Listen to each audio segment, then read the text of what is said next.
हाय, hello, नमस्कार. मी रेश्मा शेळके. तूच तुझी ओळख यामध्ये तुमचे अगदी मनापासून स्वागत करते आहे. आजचा दिवस तुम्हाला खूप छान, मस्त आनंदाचा जाऊ हीच ईश्वरचरणी प्रार्थना आणि सर्वांना नागपंचमीच्या खूप खूप खूप साऱ्या शुभेच्छा. मी काही विशेष असा व्लॉग वगैरे बनवेन असं माझ्या डोक्यात नव्हतं, पण विचार केला की मेहनत करायची आहे ना आणि एकट्याने करायची आहे ना, तर मग कुठलीही परिस्थिती असू दे, उठा, चला आणि करा. नो मॅटर्स तुम्ही कुठल्या सिच्युएशनमध्ये अडकलेला आहात. सो आजपासून तुम्हाला एक रेश्मा नवीन वेगळी बघायला मिळेल. कारण गेली 4 वर्ष मी जे करते ना, मला असं वाटत होतं की आज होईल, उद्या होईल.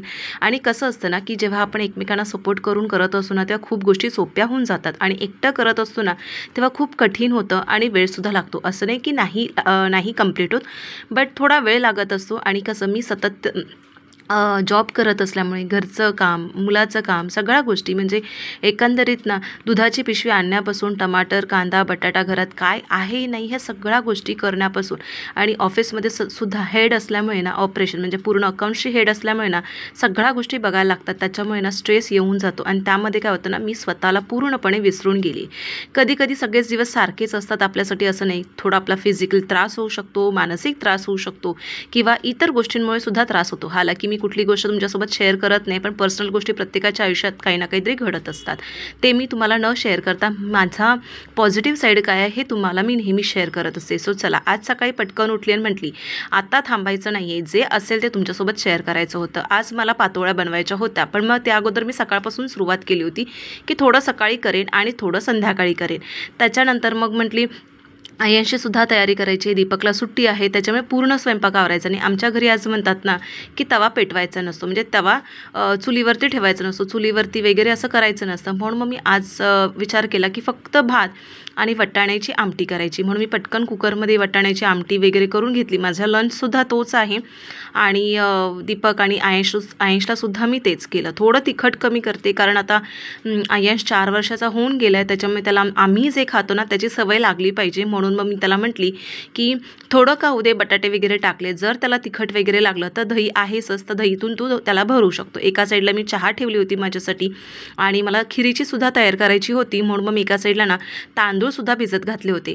दूध जसं उकड आली ना, दुधाला उकळ येत असताना मी जे तांदूळ होते ना थोडेसे मिक्सरमधून ना बारीक काढले आणि ते दुधामध्ये ॲड केले आणि त्याला छान असे शिजेपर्यंत ना त्याला उकळ करत होती. थोडं भीती वाटत होती, कारण पटकन दूध उतू जाईल आणि आपलं लक्ष एका दुसरीकडे असेल. म्हणून खीर वगैरे करताना ना थोडं तिथेच लक्ष द्यावं लागतं. असं बऱ्याचदा माझं झालं आहे की मला असं वाटायचं की चला ते आपोआप होऊन जाईल, पण नाही, तांदूळ शिजायला वेळ लागते. ती शेवयाची खीर नाही आहे की आपण उकळ आली आणि झाकण लावून ठेवलं तर ती आपोआप त्या वाफेने शिजेल म्हणून किंवा नरम होईल, पण तांदूळ तसं नाही. मी बऱ्याचदा असं करून बघितलं होतं. म्हणून मला नेहमी खीर केली ना तांदळाची तर मला तिथेच राहावं लागतं, तिथेच. आणि मी जो तांदूळ आणलेला आहे ना तो थोडासा वेगळा, ह्यावेळेला रिलायन्समधून ना वेगळा आणला होता, कारण माझा घरचा तांदूळ संपला होता, राशनचे तांदूळसुद्धा संपले होते. म्हणून मी जे आणले ना, जे मला भेटले तेच मी आणले आणि तेच आम्ही 2-3 दिवसापासून खातो आहे. बघा, उकळ येते तरी पण ते बाहेर येते. मला हळू त्याला फुकावं लागतं आहे आणि कंटिन्युअसली मला तिथेच बघावं लागते. तोपर्यंत मला आयन्सचा टिफिन वगैरे तयार करायचा होता. त्याच्या टिफिनला मी केलं होतं सगळं फ्रूट्स, म्हणजे घरात केळी होती, ॲपल आणि खजूर असं एकत्र त्याला करते. आठवड्यातून 2 वेळा तरी त्याचा फ्रूट सॅलड म्हणजे फ्रूट्सचाच डबा असतो, त्याच्यामुळे तो तिथे खातो. घरी असला की अजिबात खात नाही. त्याला ड्रॉप केलं, त्याला बाय बाय केलं. मी कुठल्याही प्रकारचं, जेव्हा दीपक असेल ना तर तोच त्याची तयारी करतो, त्याला अंघोळ घालतो, तयार करून त्याला खालती व्हॅनपर्यंत ड्रॉप करत असतो. मी फक्त त्याची बॅग भरते, त्याच्या डेकेअरसाठी काय काय गोष्टी हव्या असतात त्या करते आणि त्याचा टिफिन तयार करते. हां, हे काही सतत नाही होत की मला दीपकचं दर वेळेला हेल्प मिळते. आठवड्यातून एकदाच मला त्याची मदत मिळते, जेव्हा त्याला सुट्टी असते, नाही तर इतर वेळेला मीच करत असते. त्याच्यानंतर मी ते ड्रायफ्रूट्स जे होते ते त्याला छानपैकी मी मिक्सरमधून ग्राइंड केले होते, कारण आयंश खाईल, त्याला मध्ये मध्ये असे कचकच लागले ना तर तो अजिबात खात नाही. म्हणून मग मी ते त्याला ग्राइंड करून त्याची पेस्ट केली होती. पेस्ट म्हणजे थोडी पावडर केली होती आणि ती त्याच्यामध्ये मिक्स केली, म्हणजे एक काय म्हणतात ते त्याच्यामध्ये छान असं मिळून येईल, त्या भाताच्या खिरीमध्ये छान असं मिळून येईल. कारण माझं थोडंसं दूध जास्त झालं होतं, म्हणून मग मी त्याच्यामध्ये थोडंसं ना पावडर करून टाकली की जेणेकरून ते छान एकत्र मिळून आलं ना की ती अशी दगदगीत अशी लगदेदार अशी असते ना तशी होऊन जाईल. आणि नंतर ती थोडीशी थंड झाली, आटली ना किंवा मस्तपैकी ते असं हे होऊन जाते, घट्ट होऊन जाते. देवाला वगैरे नैवेद्य दाखवला, भात वगैरे केला, नाश्त्यासाठी उपमा बनवला होता, ते सगळं झालं आणि मला निघायचं होतं ऑफिसला. त्यानंतर विचार केला होता की आज पातोळ्या करेन, कारण स्टार्टिंगलाच मला म्हणाली होती की मला पातोळ्या करायचे आहेत. पण ऑफिसमध्ये एवढं काम होतं ना की माझी ती एनर्जी होती ना पूर्णपणे डाऊन झाली होती. म्हणून म्हटली चला जाऊ दे. सकाळी खीर केली होती, ती देवाला नैवेद्य म्हणून दाखवली होती. आणि दीपक आणि आयंश ते ना बॅट बॉल खेळत आहेत, म्हणजे कॅच खेळत आहेत. तोपर्यंत मी इथे भेंडी आणली होती. तर आयंशला ना इतर भाज्यांपेक्षा ना भेंडी प्रचंड आवडते. मला काय माहिती, बऱ्याचदा ना सगळ्यांच्या मम्मी अशा म्हणतात की मुलांना भेंडी खूप आवडते. मग ती तुम्ही कशीही बनवा, साधी बनवा, हळद मिठातली बनवा, खोबऱ्यातली बनवा. आयंशला खोबऱ्यातली प्रचंड आवडते. तर म्हणते चला ह्यावेळेला दही जी असते ना, आपण दही भेंडी वगैरे बोलतो ना, तसं करून बघूया प्रयत्न. कारण मला करायचं होतं पुऱ्या, त्याच्यामुळे म्हणून पटकन मी तिथे पुऱ्याचं पीठ म्हणून ठेवलं होतं. एका साईडला भेंडी होती, ती सुकत घालून त्याला चीर पाडली होती आणि त्याला चांगले भाजून घेते. कुकरसुद्धा एका साईडला झाली होती, फक्त भाताची कुकर. तवा तापवायचा नव्हता आजच्या दिवसासाठी, म्हणून मी तव्यातलं काही असं प्रकार केलाच नव्हता. त्याच्यानंतर मला हे जे आहे ना त्याला छान असं थोडंसं शॅलो फ्राय करून घ्यायचं होतं. म्हणून हळद मीठ आणि छान मंद आचेवरती त्याला मी चांगलं भाजून घेतलं. आणि कधीकधी हे जे असं केलं आहे ना मी, हे टमाटरच्या कढीमध्ये सुद्धा करते. म्हणजे हे सगळं शॅलो फ्राय केलं ना की टमाटरची कढी असते त्याच्यामध्ये टाकलं की छान असं टमाटरची कढी आणि भात असा सुद्धा एक मेन्यू होऊन जातो. त्यानंतर हे दीपकला आवडत नाही. मी जेव्हा दीपक वगैरे ड्युटीला असतो ना, आम्ही दोघंच असतो, तेव्हा असं काहीतरी करून खातो, कारण 4-5 भेंड्या इनफ असतात ते करण्यासाठी. आता छानपैकी मी त्याला असं भाजून घेतलं आहे तेलामध्ये.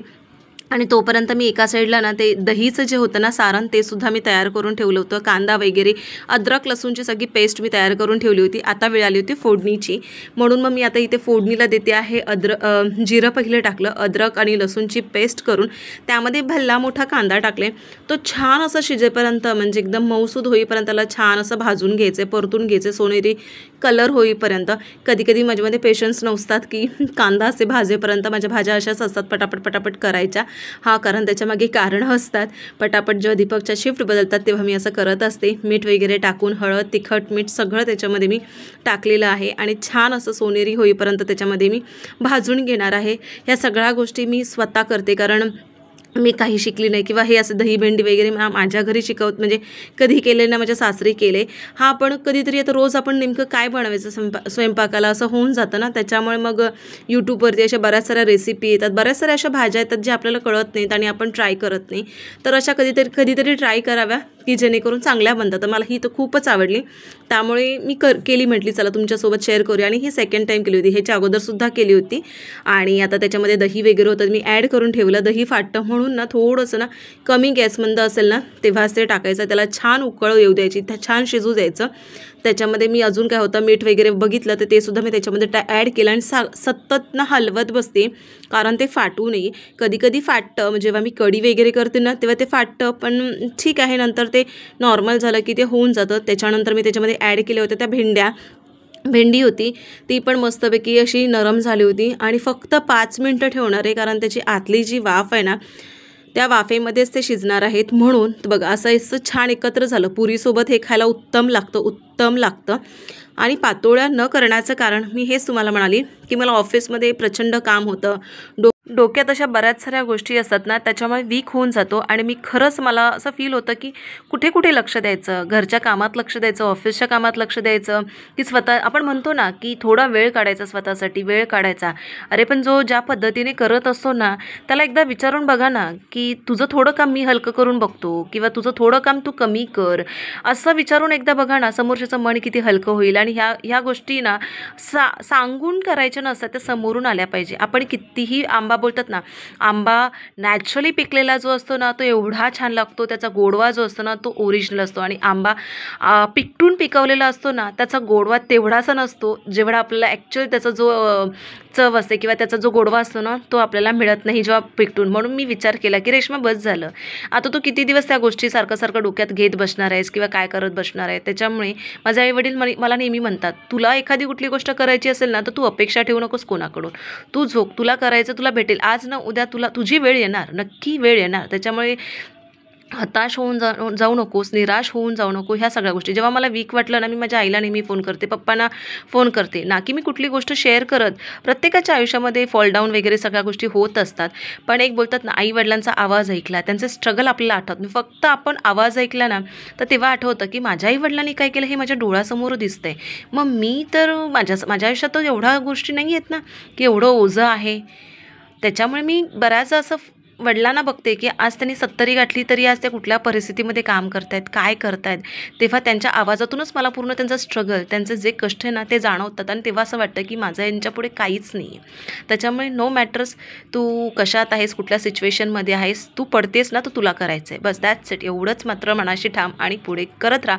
प्रामाणिकपणा केलास ना की सगळं आयुष्यात पुढे मिळेल. त्याच्यामुळे एक्सपेक्टेशन अजिबात ठेवू नकोस, सगळं मिळेल. वेळ आली की सगळं भेटेल. सो असं होतं आजचा माझा स्वयंपाक. खूप बरं वाटलं तुमच्याशी शेअर केलं. चलो आता माझं सगळं जेवण झालेलं आहे. आयेशला सुद्धा भरवलं आहे, फक्त किचनचं थोडंसं आवरायचं बाकी होतं. तर म्हटली चला तुमच्यासोबत थोडासा बोलूया, कारण व्हिडिओ एंड करायचा राहिला होता. तर ह्याच गोष्टी खूप साऱ्या मी बऱ्याच काही गोष्टी बोलली. त्याच्यामुळे मला वाटतं की कुठल्याही प्रकारचं बोलतात ना, अपेक्षा न ठेवता कोणावर डिपेंड न राहता ही जी 4 वर्ष मी घालवली, तर मला वाटतं यूट्यूबवरती बऱ्याच साऱ्या गोष्टी अचीव केल्या असं नाही आहे. बट मला वाटतं वेळ खूप घेतला मी. त्याच्यामुळे आता नाही, आता कन्सिस्टन्सी, सातत्य, प्रामाणिकपणा, ना कुणावरती अवलंबून, नथिंग सगळ्या गोष्टी ज्या आहेत त्या गोष्टी मला तुम्हाला रिअल दाखवायच्या आहेत. कोणती परिस्थितीमध्ये आहे, कोणत्या सिच्युएशनमध्ये आहे, कुठल्या म्हणजे काही मेडिकल रिझन वगैरे जे काही ते सगळं बाजूला सोडायचं आहे आणि मला फक्त सातत्य, माझ्या फोकस म्हणजे माझं जे गोल्स आहे तिथे मला द्यायचं आहेत. आणि मी 4 वर्ष यूट्यूबवरती दिली, कारण मला असं वाटत होतं की चलो आज ना उद्या वेळ येईल, बट ती वेळ येत नाही. वेळ आलेली असते, आपल्याला त्या वेळेचे एक बोलतात ना संधी शोधून काम करायचं असतं. आणि आता वेळ कुणासाठी थांबत नाही, मी हे चांगलंच पुरेपूर अनुभव घेतलेला आहे. चला आता तुम्हाला हे सातत्याने व्हिडिओ माझे बघायला मिळतील. आता रेश्मा एकटी नाही, ती आणि तिची मेहनत तिच्यासोबत असणार आहे, हे तुम्हाला बघायला मिळेलच. जसं मी बाहेर जाऊन काम करते, घरातली कामं करते, त्यानुसार माझं जे काही स्वप्न आहे, माझे छंद आहेत, ते तुम्हाला कुठच्याही परिस्थितीत ते बघायला मिळतील. आणि मला बऱ्याच साऱ्या गोष्टी तुमच्यासोबत शेअर करायच्या आहेत, कारण खूप जणी माझी सिच्युएशन आहे त्याबद्दल खूप रिलेट करतात आणि मला खूप आवडेल ह्या सगळ्या गोष्टी शेअर करायची. कारण मी अगोदर बोलत नव्हती की मला नको असं वगैरे वाटायचं, बट नाही, आता पूर्ण माझा प्रवास कसा होता, काय, ह्या सगळ्या गोष्टी मला तुमच्यासोबत शेअर करायच्या आहेत. चलो, माझ्या चॅनलला कोणी नवीन असेल तर प्लीज चॅनलला सबस्क्राईब करा. पुन्हा भेटू छानशा व्हिडिओसोबत. तोपर्यंत काळजी घ्या, मस्त राहा, आनंदी राहा, आईवडिलांना अजिबात दुखा नका, तुम्हाला जे हवं ते करा. चलो बाय.